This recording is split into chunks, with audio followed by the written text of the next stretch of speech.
Good morning, everybody. I'm Olav. I'm Outlander. And we are finally back for Season 2 of The Nerdning. And I really want to apologize for how long it took us to get back from Rigel 4. I'm just seriously mad. So, yes, a lot of things have happened in the past year. And one of the things that I personally have noticed is there seems to be a huge fight between DC versus Marvel. Oh my god. Every day in my feed. Yeah, everybody, it seems like the entire community is like split between the two. It's like everybody has a preference, one or the other, and whichever one they like, the other one sucks. It seriously makes me want to rip my media module out. Just that alone.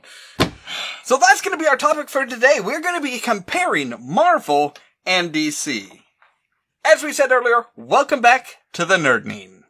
So don't tell me how to act or how it should be. All we wanted is to be free. We don't wanna be like you. You see, we just act a little crazy, and we're following the heartbeats. We don't wanna be like you. There's lots of comparisons that have been made about DC versus Marvel. And Marvel is certainly well out of the gate on this before DC even kind of stepped to the plate. Because reasons. Now they're trying to catch up. Yeah, and it almost feels like they really are trying to catch up. Particularly, we're gonna start off with, I think, with the team comparisons and how they're introducing and building the teams. I think that's a good place to start. So, basic comparisons. Yeah, for example, the way I see it is that the way DC's really trying to catch up because they're not taking nearly as much time with their characters to introduce everybody in their own story before getting the team together. Yeah, and whereas in the MCU, it's all the heroes coming together. In the DCU, they're kind of leading in on their first team movie anyway. They're leading in with all the villains. And in fairness, they've introduced one character, the Man of Steel. Yeah, he had his own, and then in the beginning they introduced Batman and Wonder Woman. Yeah, and as much as Batman vs. Superman is supposed to be like a team, kind of a team building exercise. It was versus. Yeah, number one is versus, but it's almost like they said, okay, well, we need to introduce Batman, we need to give his origin story, we need to show his parents dying, that he's all torn up about his parents passing away and stuff like that for what, the fifth time? We've seen Thomas and Martha Wayne killed. Yeah, it's we have seen it so many times, and we kind of covered this at the 5 Count Friday of 2 scripted reboots. Have you ever danced with the devil by the pale moonlight? That's all we needed. I personally, I hated that because I don't like the Joker having Joker having an origin story. The Joker works so much better as we don't know where he came from. We don't know what he was like beforehand. He just is. It's one of those things. It's like, it's not necessarily an origin story as it is just a fixed point. Well, the Joker killing Batman's parents was his origin. It was, they totally showed him before he was the Joker. But that's not really part of what we're talking about. Okay, We're talking about, like, Batman, the first movie was Man of Steel, and then we have Batman v Superman, so now we have, we can't just have one individual character having their own movie. No, we need to layer them up, so we need to take shortcuts. Oh, by the way, we're going to introduce Wonder Woman as well, and we're just they're layering everybody together. They're stacking differently than the MCU. Yeah, it's like, okay, so originally, MCU, we had Iron Man. Great start. And then we had the Hulk, which really doesn't tie into it. I mean, it kind of does, but it doesn't, because they were foolish enough to to cast Edward Norton. Edward Norton. I felt like that one was sort of they were just trying to make another Hulk movie for Hulk's sake. It was a great choice. Don't get me wrong. He was a great choice as Bruce Banner. I think he did a good job. Problem is, he doesn't do sequels. Which means, at that point, it's like, well, you get one movie, and that's it. So you have the Hulk, and now you have to recast Banner. But if you notice, they did have Iron Man in that Hulk. He goes up and talks to Thunderbolt Ross and says, "So, here you have a problem." And Ross looks at it, "You always have such nice suits." And it's like, okay, yeah, a little bit of, but they didn't decide, okay, well, we have to have this previous character be a major part of this movie.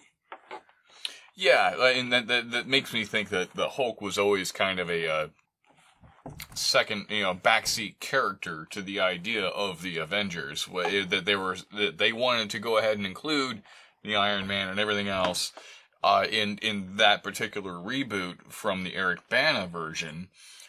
And then expect it to not be a little bit awkward for viewers, for people who love the Hulk or people who love the MCU, to be like, well, what happened to Ed Yeah, Norton? what happened? They look nothing alike. But they don't look anything alike. But their Hulks do. Yeah, but I mean, it goes beyond that. As far as DC seems to be trying to almost cherry pick things. They're kind of trying to say, hey. Batman v Superman, just stuff that was in the trailer, stuff that that pretty much everybody knows. Okay, so Bruce Banner has this, Bruce Wayne has this dream that Superman is taking over the world. He becomes this godlike figure and he has to stop him, which is totally ripped out of Age of Ultron. Yeah. That Scarlet Witch dream. Yeah, and it's like, okay, well, that's how Ultron was created. So basically, they're using Bruce Wayne and his dream to make Batman become Ultron, even with this super, almost mech-like suit that he uses to fight Superman. In the comics, he needed that. He had to have some kind of suit to withstand Superman. In some of them. One of them, Superman goes into the Batcave, all he does is opens this little lead canister that he always has on his utility belt that has kryptonite, and he beats the shit out of him just in his regular suit. Actually, there's a bit in the comics, too, where at some point in time, apparently Alfred kicked the crap out of Superman. And then you look at the whole idea of one major superhero in the DC universe fighting against another, and it's like, well, that's Civil War. That's Civil War without the build-up.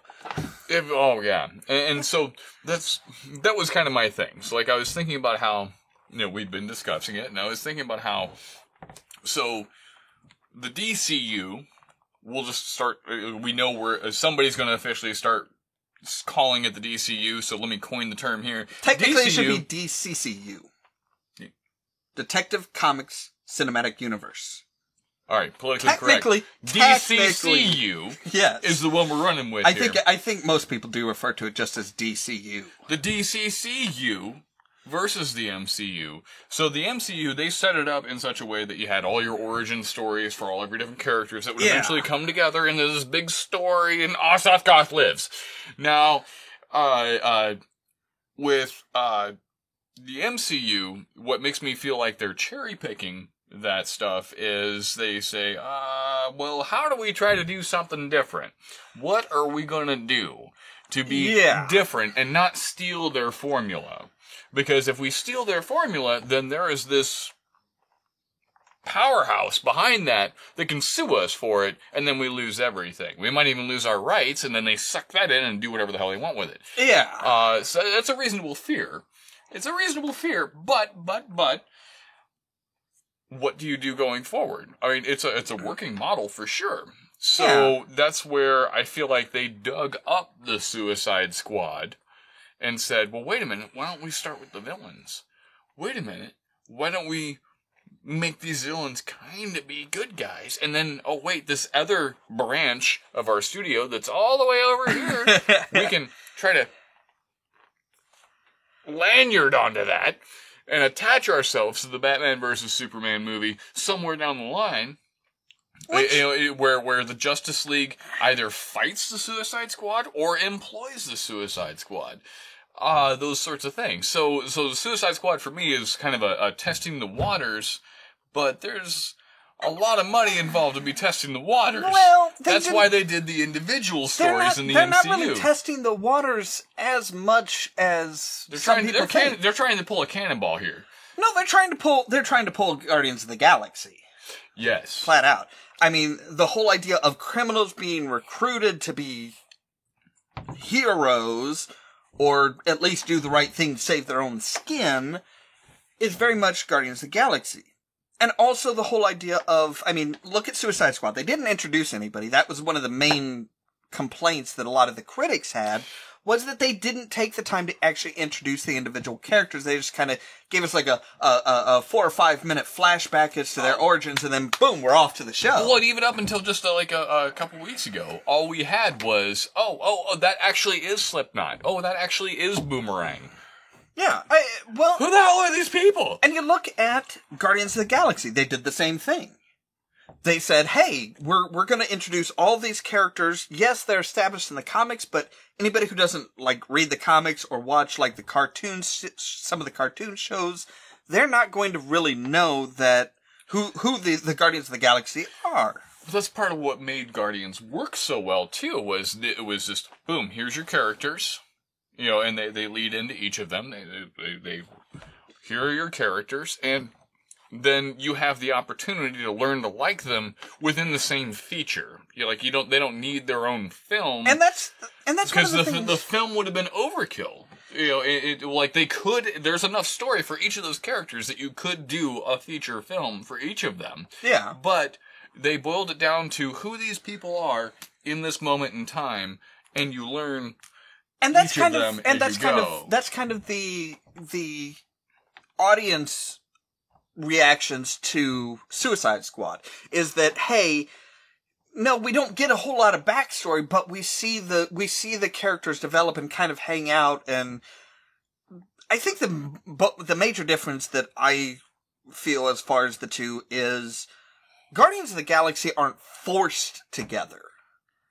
They come together a bit more organically than, y'all, you get a bomb, you get a bomb, you get a bomb. You're on a team now. You're on this team. I so wish they would have gotten Oprah Winfrey for what's her name, Weller? For Waller. Waller, yeah. And just, and literally, yes. And you get a bomb, and you get a bomb. Yeah, I mean, come on, that would have been perfect. Well, and that's kind of, I suppose that it's not a big difference, but it is a difference that in the Guardians universe, they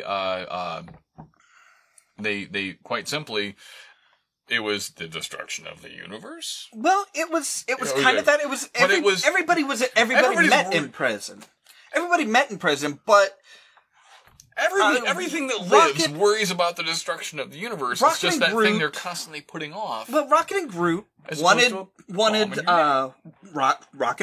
wanted Star-Lord because of the bounty on his head.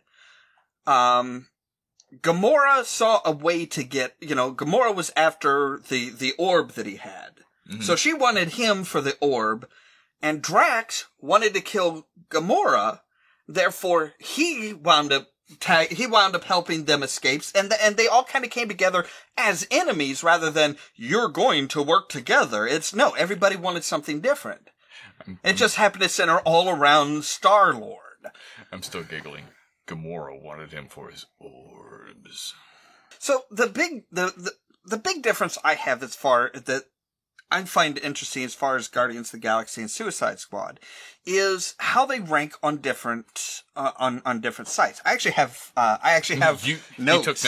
He took notes. Yes. So looking at Metacritic, at the critic scores, Guardians of the Galaxy have a 76%, while Suicide Squad has 40%. Now, a lot of people are saying, well, the critics were way too critical. The user scores are 8.6 for Guardians and 6.6 for Suicide Squad.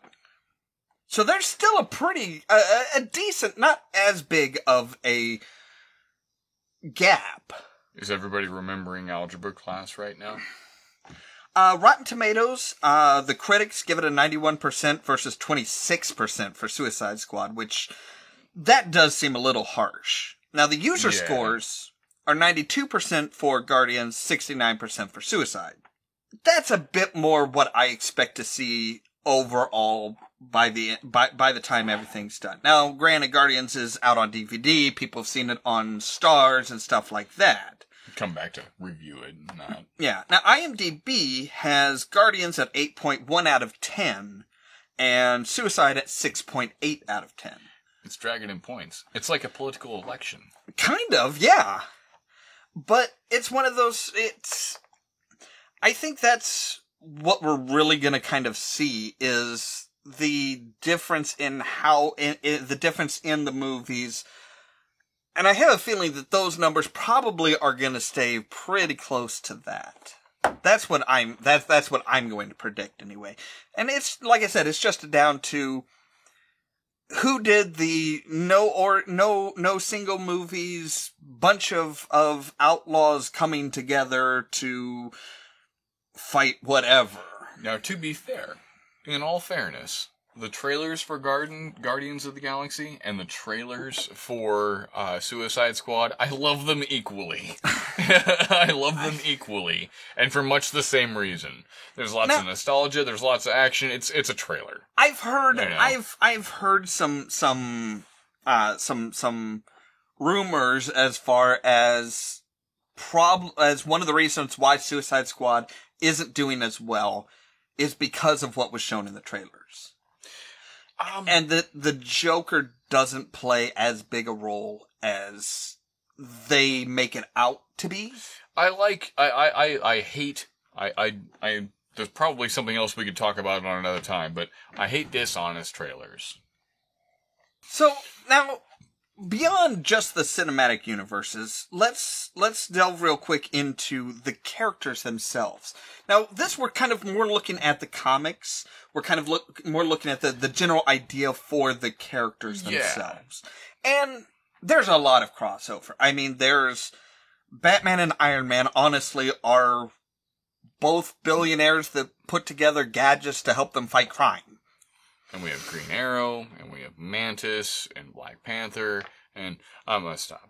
Yeah, well, we have Green Arrow, we have Hawkeye, we have Superman, and honestly, Superman would probably be best.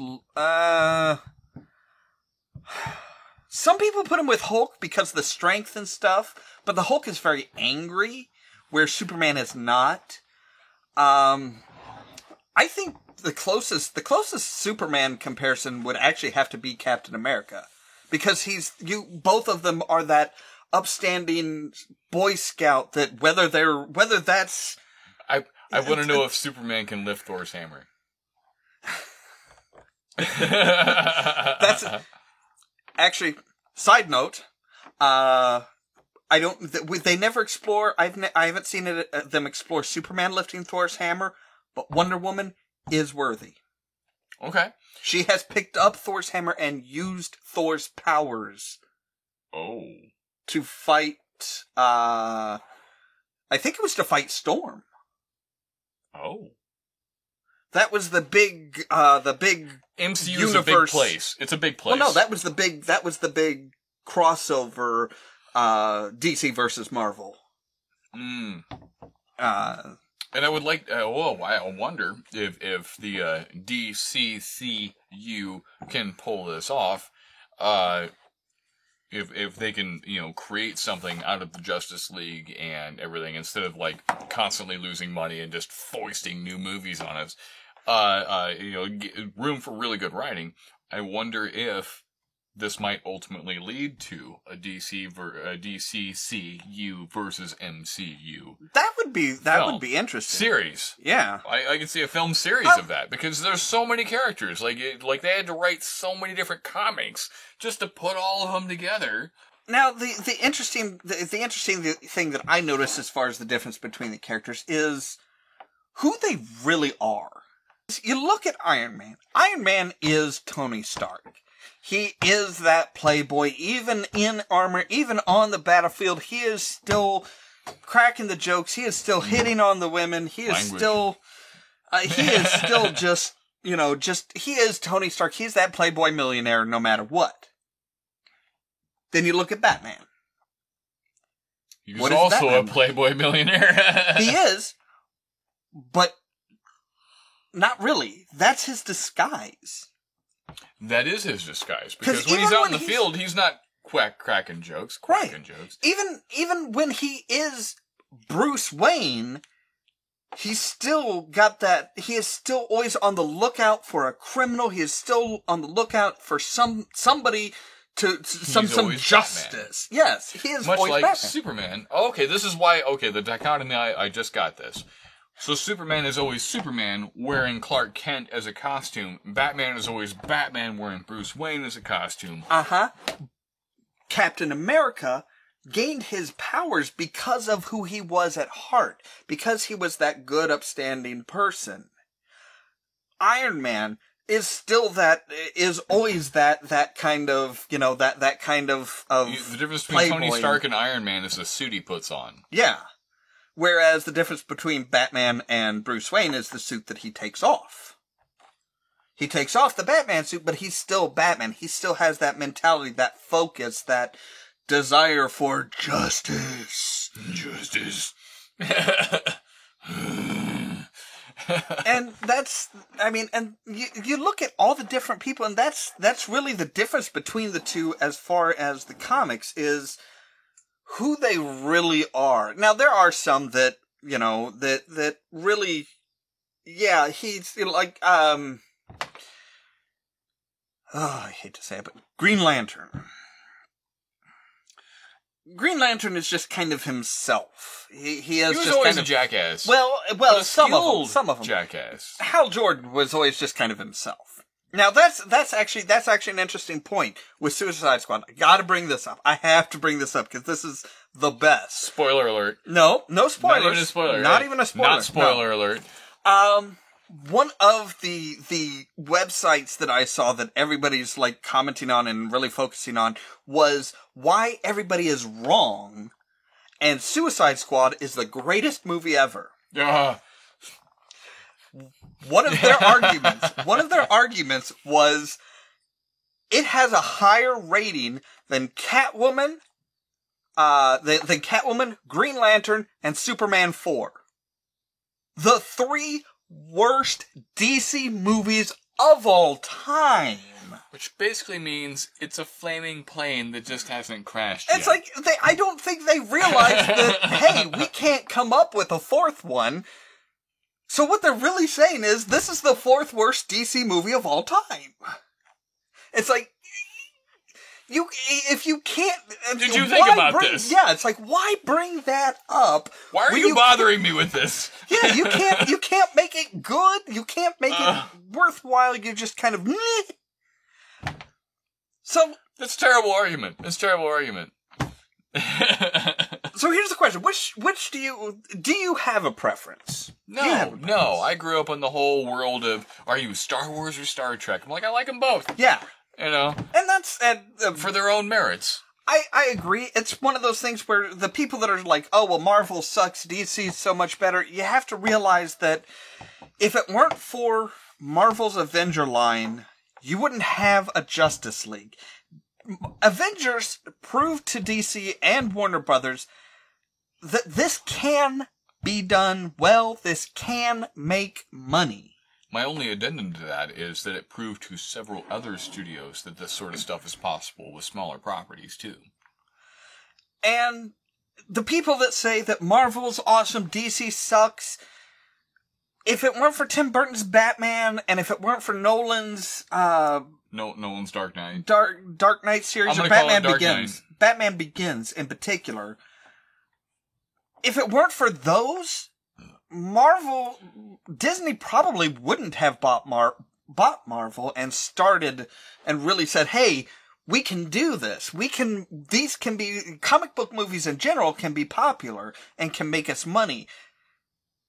Warner Brothers and DC proved that to Marvel. Marvel proved to DC and Warner Brothers that you can do extended universes. It doesn't have to be a 3 or 4 movie series. You can do an extended universe So really, Create a whole new property. one would not have flourished without the other, period.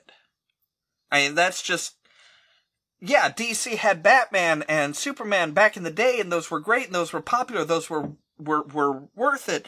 And then Marvel said, well, hey, let's kick it up a notch.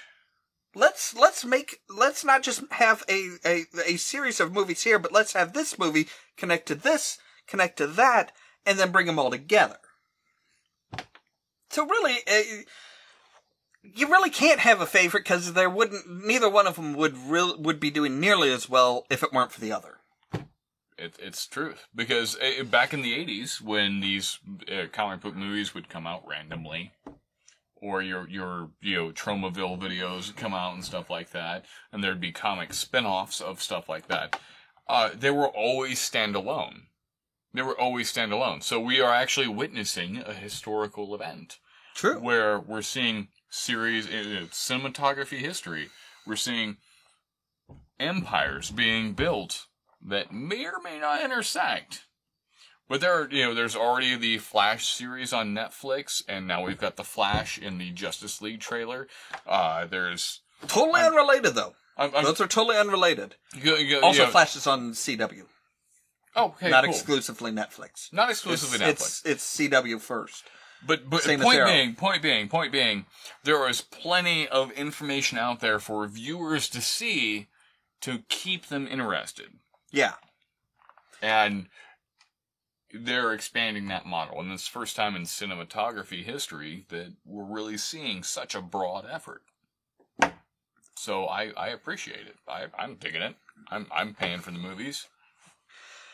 Okay, so that is our episode for this week. That's kind of our feelings on Marvel versus DC. And not even all of them. Is one better than the other? No.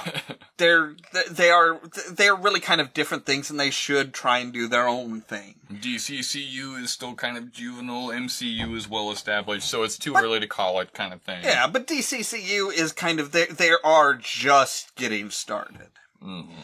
So, what do you think? We're interested in what you think about DC versus Marvel. Is there a conflict? If you see a conflict, which side do you think is really winning in that conflict? Or do you see things the way we do and just kind of, well, it's the more comic book movies there are, the better. And don't fanboy us. I want crazy theories. I like crazy theories. Next week we will be back, and I do believe next week we will be talking about hype. Oh, hype. Social media, all the stuff you see on hype. social media, all the stuff that they try and get you to do, either hyped for a movie or hyped against a movie, and how well that really works out. More importantly, misplaced hype. As always, thank you very much for watching.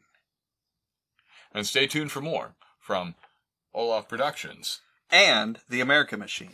If you wanna see some crazy Cheerio. and also lazy, then you should meet me and my friends. Even though we got no money, Yeah. so I haven't heard a single everything booth started through the with doors them. since We're 10 just o'clock. like, Did you forget we're having Deirdre's birthday party? we don't worry You were deaf. about tomorrow, we just This, ladies and gentlemen, what we wanna is do an tonight. Atari 5200.